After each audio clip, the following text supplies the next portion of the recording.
Lacrosse. Now, coverage you can count on. This is News Channel 8 at 10. Hello, and thanks for joining us this Wednesday night. I'm Martha Koloski. And I'm Mike Thompson. Time is winding down for voters in La Crosse to decide who they want to elect as the next mayor. News Channel 8's Laura Reed gave us a closer look at Matt Harder's bid for the office last night, and she now joins us live in the studio to give us a closer look at Matt's opponent. Well, Mike and Martha, as a four-year member of the City Council, Dorothy Lenard says she's seen a lot of things run poorly at City Hall. She says she believes she's the candidate that can help bring the needed change to La Crosse if elected, La Crosse's next leader. What a minute. Dorothy Lenard, yes. Hoping to be your next mayor. Why are you running for mayor? What made you decide this is what I want to do? Yeah. Well, I never planned on it when I first ran, actually, for City Council 4 years ago. My goal was just to be a council member. But when I got there, I saw over the years many situations and events that came up that I thought could have been done better and room for improvement. Dorothy says the differences between her and her opponent go beyond the obvious age factor. If you're going to run a city and be in charge of a $68 million budget, which is what we are, and 500 employees, and you care about people, you should have a strong, I think, experience and leadership background to take that job on.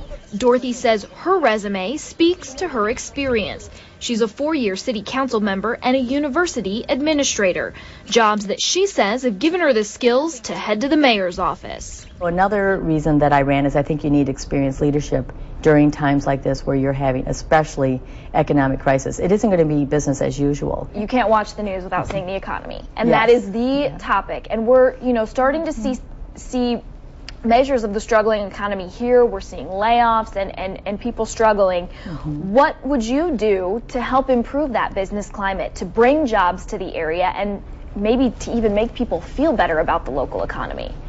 Right. I know that people are very worried, and rightly so. Jobs, we're losing them, and there are layoffs. And not only that, there are companies that are either taking pay cuts or they're not working for a week. They're not getting paid and working. We need to be open to those new ways of doing business, incentives, and also we may have to tighten things up a little bit. Dorothy says cutting costs is a necessity, and City Hall isn't immune. It may mean, like many of the other businesses in town, we may have to do some freezing of salaries or reductions across the board. I'm a fair player. I mean, it would be from the top to the, across the whole playing field. Dorothy says the key to making change is communication, bringing all the players together to talk about ways to do things better and getting to know the people of the community. When and if I'm elected, just remember that you got to meet me and that I'm there for you, okay? I came up with the listen, learn, and lead.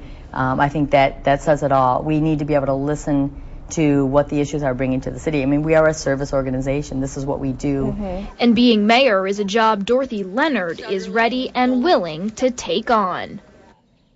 I spoke with Dorothy and Matt on a wide range of issues, things like local taxes, transportation in the city, and sustainability plans. And you can find those entire interviews broken down into topics on our website, WKBT.com. And as I mentioned last night, just in case somebody missed it, we didn't just randomly decide who to run. We flipped a coin in the newsroom to decide our order. Laura, I was at home tonight and I got a call from Dorothy Lenard's campaign. I've also had a visit from Matt Harder's campaign at my door. So both of these candidates are really getting out there and getting their message out. Yeah, absolutely. I spent a little bit of time with both of them on the campaign trail, and they're knocking on doors and just trying to get their message out, too. Taking it to the last minute. And as far as Dorothy goes, did she say what she would want to tackle first if she became mayor? Yeah, I think everybody is kind of looking at jobs in the economy, but she did say she wants to bring everybody together and kind of set goals for the city, first of all. All right. Hey, thank you very much, Laura. Also, if elected, Dorothy Lenard would be the first woman mayor, and Matt Harder would be the youngest. Voters head to the polls on April 7th.